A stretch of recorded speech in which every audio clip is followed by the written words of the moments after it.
What's going on, everybody? Welcome to a pre-recorded LUMIX Live while we are out taking a little bit of time and traveling for a little bit. I wanted to take this particular week's opportunity to talk about photo editing with the LUMIX cameras. There's a lot of questions that come up in the different forums out there when it comes to the different color styles that you use or photo styles, and then what software kind of works with photo editing for the LUMIX cameras. So we're going to take a little bit of an approach here to talk about the basics of what color profiles do, when it's appropriate to use some of the different color profiles, and then also go into Lightroom for this particular case to show what benefits you have when shooting RAW versus JPEG in the LUMIX ecosystem. So with that, let's actually jump to my camera and we'll go through a couple of the core settings to start with first, and then we'll jump into Lightroom. All right, so we're looking at my S1H here for the demonstration to talk about photo styles, since that's one of the first things I want to cover here. Often on the forums, I see questions about, hey, I took this photo, it looked great on the camera, and the JPEG looks great, but when I open the RAW file, it looks underexposed by a stop to 2 stops. And that usually ends up going into a ton of questions about making sure, well, what exposure mode were you shooting in? What actual kind of EV setups did you have on it? But really what it comes down to most of the time is what color profile did you choose to capture that image with? Since most of you are probably using your LUMIX cameras primarily for video use cases, Vlog is the common color profile that's being chosen when you're in your video profiles. And what typically happens is when you go back into the photo modes with these cameras, by default out of the box, it's set where it's going to be mimicking your color profile choice, your exposure choices between the photo and video modes. So that means going from creative video mode to, say, manual, aperture, shutter priority. Well, to start with, you have the option in the camera to actually go in and decouple those two settings. So it will actually truly function as basically 2 separate cameras. A cinema video camera when you've got it in creative video mode, but then a photo-oriented camera when you've got it in ASM or P.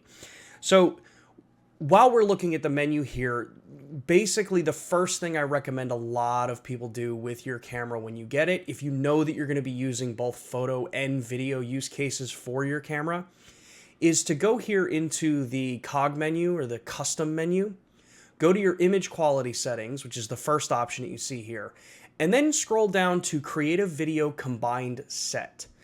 Here, you want to change all of these icons to the camcorder icon or the video icon. What that's going to do now is say that your exposure settings, your white balance, your photo styles, metering mode, and AF modes will be tied specifically just to the mode that you're in. So that's the first main thing to set up. Where this becomes beneficial, like I said, is that when you're shooting in Vlog, right now I've got my camera set up with Vlog as the color profile. And when you're looking at the camera, sure, it looks fine. As you're shooting an exposure, it looks good. You have your ISO choices here. I have the camera set in ISO high range, which you can access through either the quick menu if you have it programmed into that mode, or through the main camera menu here. If I go up and then go to my ISO settings, you'll see here I can change this to high, low, and auto. Well, the other thing to look at here is that picture style or your photo styles. Well, Vlog, because it's designed for video, is very heavily designed for a 10-bit or 12-bit if you're working in ProRes RAW or Blackmagic RAW with these cameras. But it's designed for a lower bit rate stream of JPEG images that are going to be, encoded as a video file, where you have more limited dynamic range compared to what a photographic sensor is able to do when you're capturing a true raw still photo, which in most cases is going to be like 14-bit, 16-bit, so on and so forth, depending on the cameras that you're working on. So that's one part of it. The other part is that it also changes how the ISO is working for that particular color profile. It's optimized for balancing noise and dynamic range within those given specifications.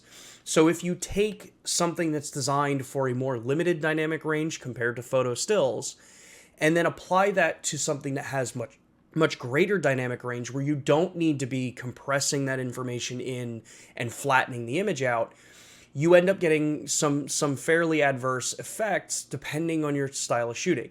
Now, that doesn't mean that shooting in Vlog for stills capture is necessarily a bad thing. You can still work with it, but it does mean that you're going to end up with a file that when you look at it on the computer, unless you're actually editing it as Vlog, will cause that image to look much darker. Your base ISOs change, your native ISOs are changed. If you come from the video side, you know that if I go in here and I set my low range, it's 640 is the low ISO, and then 4000 is the next step ISO when it comes to Vlog, right? In the regular color profiles, if I go in here and I change this to, say, let's go to standard, which is usually the most common one that people use. When I go in to change my ISOs now, you'll see that my ISOs, one, I can go much lower, so I can go to 100 ISO. And the different ranges here, the native ISOs and standard profiles, are 100 and 640. So that's how the whole system's going to change when you're actually getting into the editing side of it. So you want to make sure that whatever profile you're in, one, you're using, probably sticking closest to the native ISOs that you can, even in the still side. It's usually a pretty safe bet, and then you can boost your exposures in post. This way you're protecting highlights as well. But keeping those two things in mind, Vlog is not really designed for still shooting.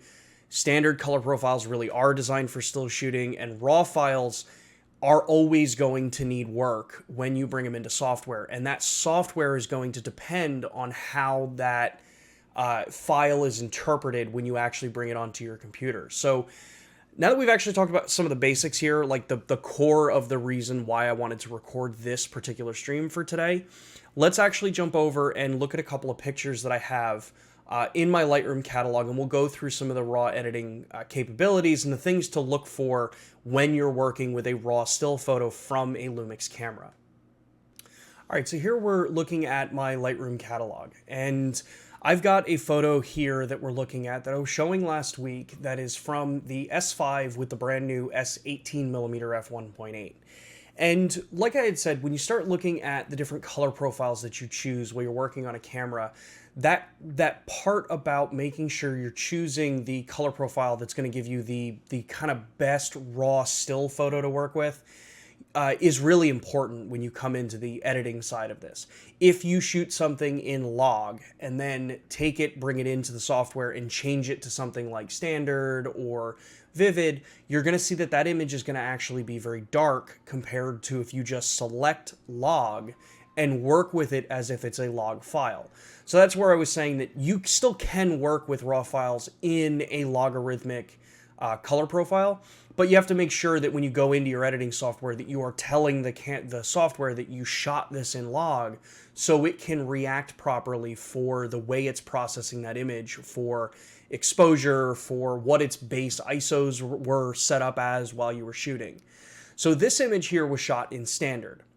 And if we look over here on the right-hand kind of sliders here, and I'll make this a little bit bigger for everyone to be able to see some of this, you'll see that you have the option in Lightroom to come in here and change profiles. Now, most people, if you've been working in Lightroom, you probably know what I'm about to talk about next, and that's by default, unless you go into the actual settings for Adobe Camera Raw or Lightroom, it's going to default to Adobe's interpretation and processing of that file. So what that means is that the colors aren't going to look like what you would expect or how we've designed them to look from the camera. And you see that when you come in and you actually look at what options you have. So if I go into Adobe Raw and I say Adobe Color, or let's do Adobe Standard here, this is what by default your RAW file is going to be processed as. So it's going to use Adobe's interpretation of our color profiles. But if I minimize this and then you look down here to camera matching, when I open this up, you'll see that you have all of the options that were available in the LUMIX cameras. And more recently, with the more recent updates to the subscription service version of Lightroom, we've also added things like the ability to actually tell it that you were shooting this in log. So With Lightroom, like I said, it's by default, it's set to use Adobe's profiles for the RAW files. But you do have the ability now with the more recent updates, especially in the Creative Cloud version of it, to come into your preferences and actually change how RAW files are handled. And you're going to do that by coming into your presets setting here, and this will be the same on Mac as well. And you come in here and you go, instead of letting this say Adobe default, you want to select camera settings. This will mean that whatever you shot the file as in the camera, so if you shot it in Vlog, it's going to go through and say, oh, hey, this is a Vlog color profile. Apply that as the treatment for the image when I bring it in, even in the RAW file. Otherwise, you're going to be stuck with Adobe Standard, which is going to give you that problem where the file, if it was shot in log, converted to Adobe Standard, is going to look way incorrect. It's going to look very dark and underexposed. So you can do that. You also do have the ability to come in here and have it automatically apply some of the presets that you may have already been using. I usually don't recommend doing this, but setting camera setting at least sets it up so that you know you're going to be getting an expected experience at the baseline when you bring these files in. So I'm going to click OK, close out of this. We'll see that before I changed this file to Adobe Standard, I want to change this back to Camera Standard. And the big thing you'll notice is the way the blue tones are represented between Adobe and our color choices here. Even if I select this in as log, you'll see that I get that ultra flat looking image. You see how compressed all of it is. And even on the actual histogram that you see up here, it affects and shows that it's in log. So if I come in here and I start actually doing some adjusting to this, say I bring my contrast up, you'll see that I can actually boost all that, but it is clipping it as if it was in log. So that's why you want to be careful if you shoot photos in a log profile. Since this was shot in standard, I'm going to change this back to standard and we'll see the image here. Now, the other thing that often people ask us about is, well, what about lens correction profiles? I shot this with the 18mm. I want to go in there and I want to apply a lens correction profile to this. Well, if you're in Lightroom, this is automatic.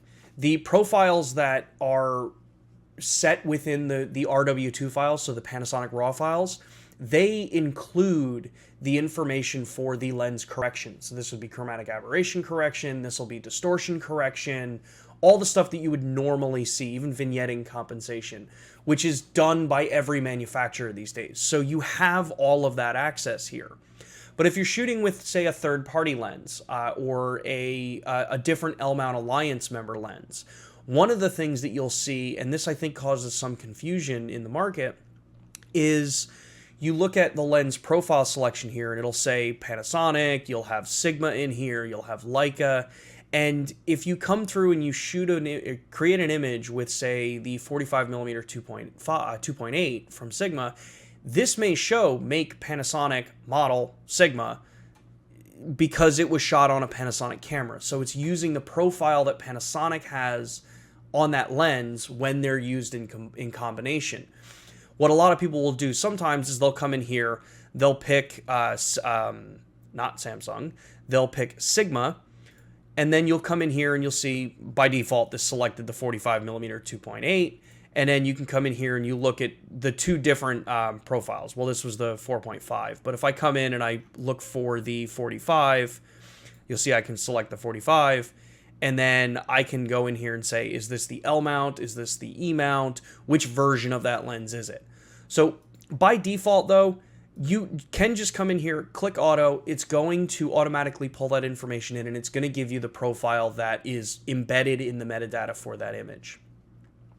So once you've got kind of all of that stuff done, you've got a couple of other really cool things that you can do with the images. And this is where I think from a photography perspective, the LUMIX cameras are just as capable, if not in some cases more capable, in my opinion, than a lot of the other cameras that are out on the market. Especially if you're working with a camera like the S5, where you can use things like live view composite. Now, I'm going to go to a live view composite image here that I shot. So this is, we showed this last week. This is again the 18mm. It's not a great example photographically or composition wise of it, but it's going to show you the kind of concept here. This is live view composite. So if I come in here and I reset this image, this is how it was taken that night, right out of the camera. But what's crazy about the way our cameras work and how much flexibility we have with our files is that I can come in here, I can start raising up my shadow regions, I can bring my exposure up. Typically, how I like to do it is I actually bring my highlights up and I try to not really move the shadow slider too much. I work between the white point, my highlights to kind of keep them protected, and then I'll work with the actual exposure slider to kind of bring this image up so I'm not burying so much down into the shadows. The last thing I will do is start pulling my shadows up so that I can dig a little more information out of this. But there is so much detail that's available in this image. So if I come in here and say I reset my whites, you'll see that even in these portions right here where they're totally blown out, I still have a heck of a lot of control over it. Where if I bring my highlights back and then start to bring my whites up to where I'm just about to clip, this is where you can come in and actually turn your warning indicators on here. I can come in, start bringing this up, and I'll see, okay, yeah, I'm going to lose some of my highlight information in these buildings. I don't want this particular light or this one to turn gray, so I'm going to bring my white point up even higher. I know that I'm going to be clipping in some of those regions. That looks much better, for me at least. And then I can see, okay, I've got my highlight region set. I can toggle on my shadow region. You'll see I'm not really clipping anything in my shadows. That's where I can then come in and start to bring my shadow regions up a little bit to where I'm comfortable with them. And again, this isn't the greatest image of something to demonstrate, but it serves to show, what you can actually still pull out of these. And then one of the last things that you have with this before we wrap up is obviously all your white balance control.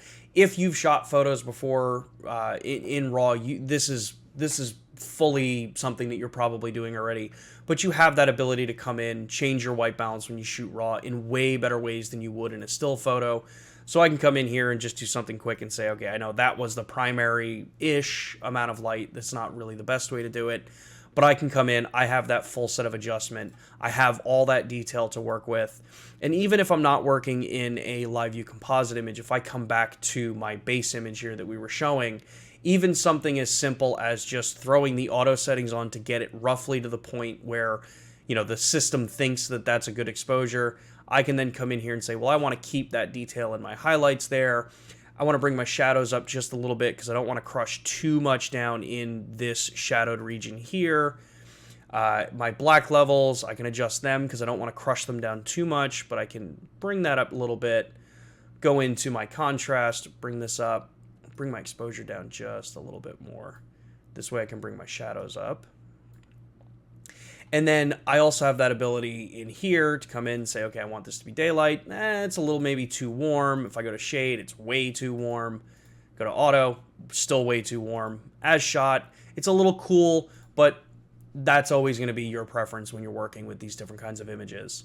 And then, obviously come in here, play with my tone curves here, give it a little bit more of a classic S curve. And then because I've shot this in RAW, I have that ability to come in and select, what does this look like in 709 if it's going to be displayed on an actual display that's limited to the Rec 709 color space. Well, when I change it here with the way I edited it in standard, it's a little too washed out, so I would want to come in and change that. If I'm working with this in Vlog, or that's Vivid, if I change this to Vlog, it's way washed out, so that's not really going to help me anywhere here. Portrait, again, you get all of those controls to see what those color profiles look like. Typically for an image like this, I usually will go in with something like this and go for a little bit more of a vivid look. I think it gives you a little bit more of that kind of classic chrome style image. So like if you shot chrome film back in the day, you get a lot of that kind of cool look to it. You even have the different monochrome profiles here, so you can go into monochrome S, which is the newer one. So think of it more as like a silky kind of monochrome. Monochrome D, monochrome L, or L monochrome, and then just also standard monochrome. So you have all of that control, and it does convert the color profile for you as well. So when you select it here and do, say, let's go to L monochrome D, it does change this to an actual gray scale instead of color. So it's acting more like an actual black and white image, not a color image converted to black and white. So that's a pretty brief overview here when it comes to how Lightroom handles this. Most other software is going to be a little different. in the way that it's actually kind of working for your kind of setup, you may notice that some software is not going to have all of this capability. Typically, the more open source RAW editing programs won't have the ability to change the actual color profiles because they're not engineering them into their software. But programs like Lightroom, Adobe Camera Raw, so anything that works in the Adobe Camera Raw system will have this capability. Other software out there like Capture One is going to use their own interpretation for these, so you're going to get a baseline with it. If you needed to actually be able to go in there and change the color profiles, you would need to reach out to those manufacturers and ask them to implement it. Right now, Adobe is going to be the best one if you know that you want to be jumping back and forth between different color profiles for your particular images. So this was a relatively short stream. I know normally we do these for about an hour. If you have questions or comments about how you edit RAW files or still images, let us know in the chat or drop a comment down after this video has been published live. We will be responding to the comments since we're not able to respond to the live stream chat while this is actually broadcasting since we're on the road. But definitely let us know. What are some tips that you love to use when it comes to photo editing? What are some, profiles that you like to work in? What are some challenges you've had with editing RAW files? Let us know in the comments. I would love to work with all of you, and if there are challenges, let's find ways to overcome them for your particular style of shooting. So with that, I hope this was useful. I know it's a super short, quick video, and everything that we talked about here, yes, I'm using an S-series camera for the demonstration, but this is all the same for every single camera that we have in Lumix. Whether you're working in an S-series, a G-series, or a point-and-shoot that happens to be able to shoot RAW, all of this is going to be capable and possible when you're working with these programs. So with that, thanks again, everybody. I'll see you all next week in another recorded session on Thursday at 2 p.m. Eastern Time. For that one, we're going to be talking about the video capabilities and editing video files with the LUMIX cameras. So outside of that, again, I know I've said it a couple of times. Thanks, everybody. I'll talk to you next Thursday, 2 p.m. Eastern Time. Take care.